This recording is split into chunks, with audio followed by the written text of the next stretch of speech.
Hello students, welcome to a session on Explain. In this particular video, we'll try to understand and analyze the very recent announcement of Government of India, wherein they basically stated that the investment in infrastructure will be to the tune of 102 lakh crore rupees in the next 5 years under the concept of National Infrastructure Pipeline or NIP. We'll try to understand the concept, what is the objective, what are the issues related to this kind of an announcement, what is the way forward. So, to begin with, what is the reason why Government of India announced such a huge amount of investment into the infrastructure? Although I'm stating that Government of India announced an investment of 102 lakh crore rupees, all the investment will not be done by Government of India. The Government of India in this particular plan has stated that 39% of the investment will come from central government, 39% of the investment will come from the states, and remaining 22% of the investment will come from the private sector. The sum total of all the investments is to be 102 lakh crore rupees for the next 5 years under the concept of a national infrastructure pipeline. This idea of a national infrastructure pipeline has been recommended by a task force which has been set up by Government of India. And this particular task force has stated that Government of India needs to invest 4.5 trillion rupees into infrastructure sector. Now these are some of the introductory points. Now, in which sector the projects have been allocated or the investments will be made? The most important sector that they have targeted is the energy sector. Apart from this, they have also targeted the roads, railways, urban infrastructure, so on and so forth.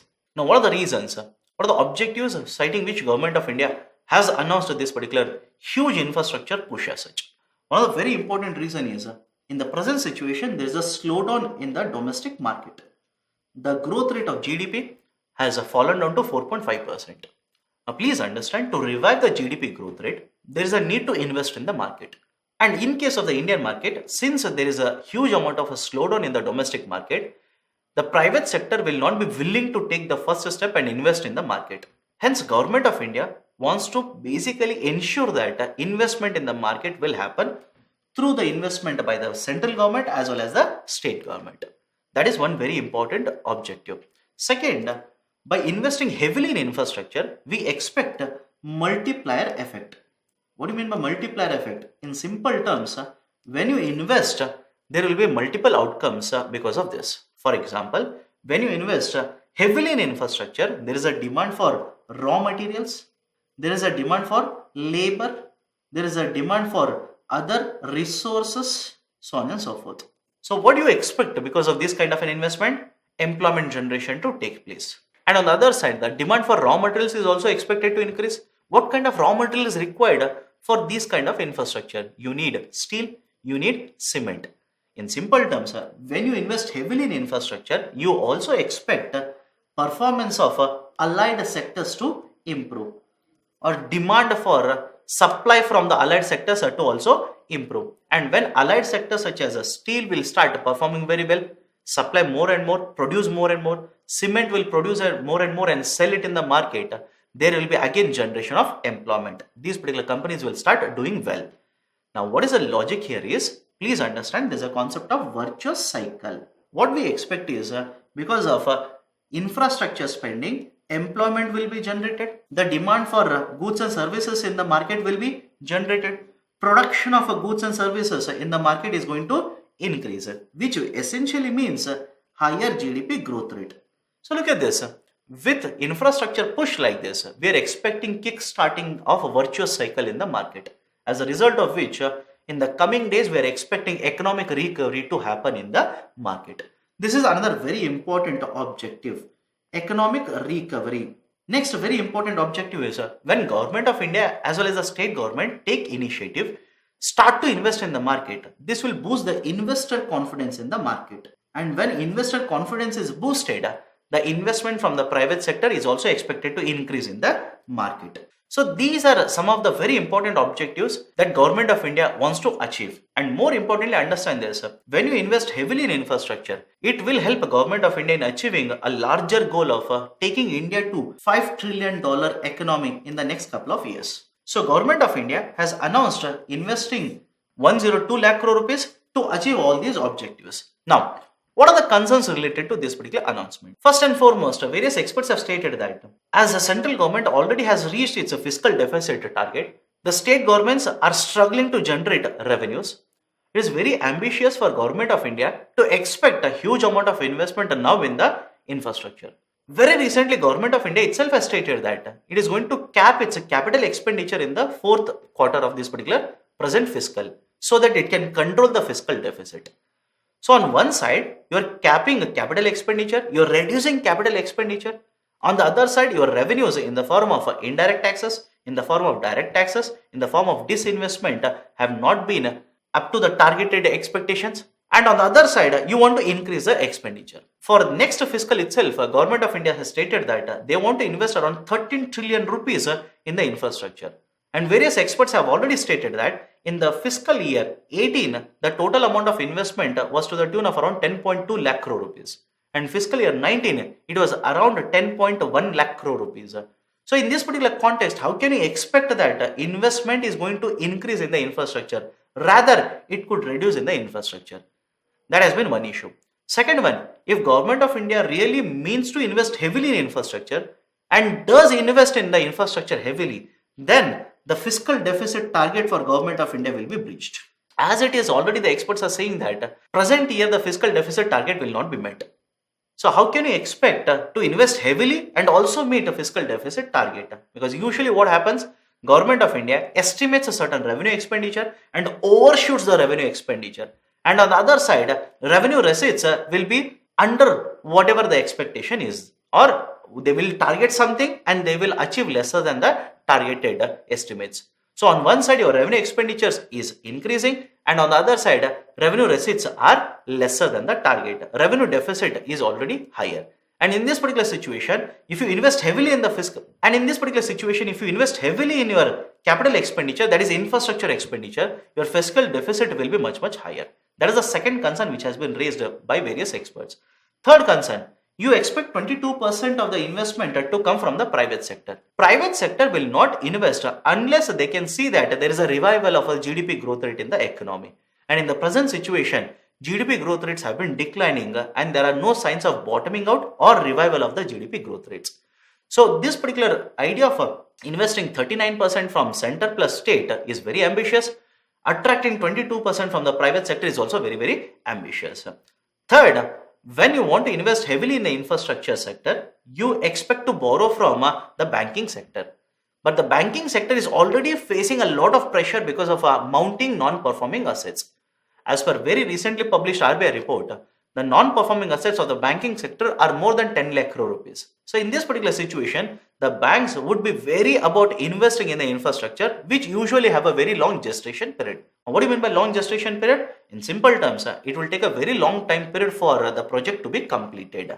So until unless the project is completed, recovery for the banks will not happen. That is a precise reason the banks will be wary about investing in these particular infrastructure projects. Another issue in the banking sector with respect to financing these kind of debt projects or infrastructure projects is, follow this very carefully, there's a problem of asset liability mismanagement which is plaguing the banking sector. Now what do you mean by ALM? Follow this. Bank will take a loan or will borrow from a depositor. Usually the borrowing is done for either short duration or a medium term duration. Whereas if the same amount is given by the bank for infrastructure development, the infrastructure has got a very long gestation period. So let's say hypothetically, bank borrows for a period of 3 years but gives a loan for infrastructure developer for a period of 15 years. So don't you think on one side, asset tenure for a bank, that is a loan tenure is 15 years, whereas the liability tenure is only 3 years. This is called as asset liability mismatch. And whenever banks have got huge amount of asset liability mismatch, there is a problem of liquidity in this particular bank. So these are the two issues which are plaguing the banking sector. In this background, you cannot expect the banking sector to be very much involved and increase their infrastructure spending or giving loans to the infrastructure sector in this particular situation. Apart from this, another very important concern is around 1/4 of these particular projects are proposed in the energy sector. Having said so, already the energy sector is under a lot of pressure.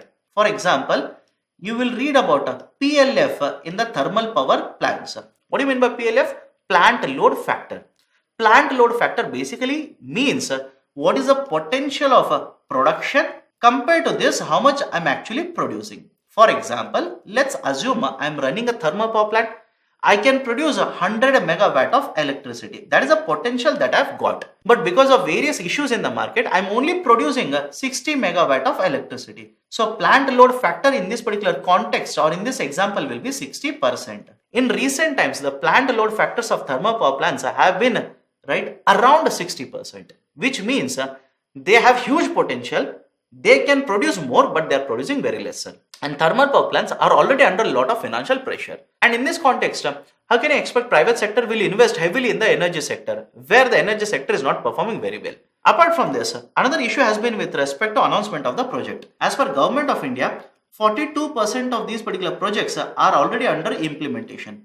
Another 19% are under designing stage. Another 31% are just in the conceptualization stage, and remaining 8% of the projects are unclassified. Now follow this very carefully. 42% are under implementation, 19% are under designing, which means that there is no clarity with respect to around 40% of these particular projects, since these are either in the conceptualization stage or unclassified category. So there is a lack of clarity for around 2/5 of the total number of projects under this particular plan. So there is a need for more clarity on these kind of projects. Although Government of India has stated that more number of projects will be announced by the state governments or will be brought under this particular national infrastructure pipeline to the tune of additional 3 lakh crore worth of investment will be done by the state governments. Now apart from this, there are huge number of structural issues which are affecting the implementation of infrastructure projects already. For example, land acquisition is a problem. The dispute resolution in case of India is a problem. Enforcement of a contract is a problem.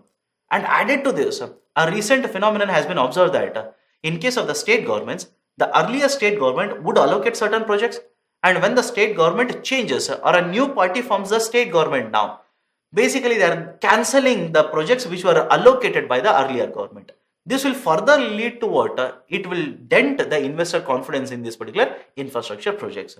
So Government of India first needs to address all these particular issues. These are structural issues. Only then this kind of a push in the infrastructure will be very successful. Now what is the way forward then? One, I've already stated that Government of India needs to ensure structural reforms will be implemented. Second, the task force which was set up to recommend national infrastructure pipeline has stated that Government of India needs to promote long-term lenders in the market. For example, it needs to promote SBI to lend more into infrastructure segment. It needs to push infrastructure lending institutions to give more and more loans in the market. Apart from this, the task force has recommended that the credit growth in the infrastructure must be increased. There has to be a mediation mechanism which has to be set up in the ministry level, which will address these kind of complex contractual disputes. And apart from this, as already mentioned, the task force has recommended that Government of India must implement structural reforms in the form of implementation of land acquisition reforms, taking care of dispute resolution and enforcement of contracts. So these are some of the points related to this particular announcement of Government of India under the National Infrastructure Pipeline. Thank you. Have a good day.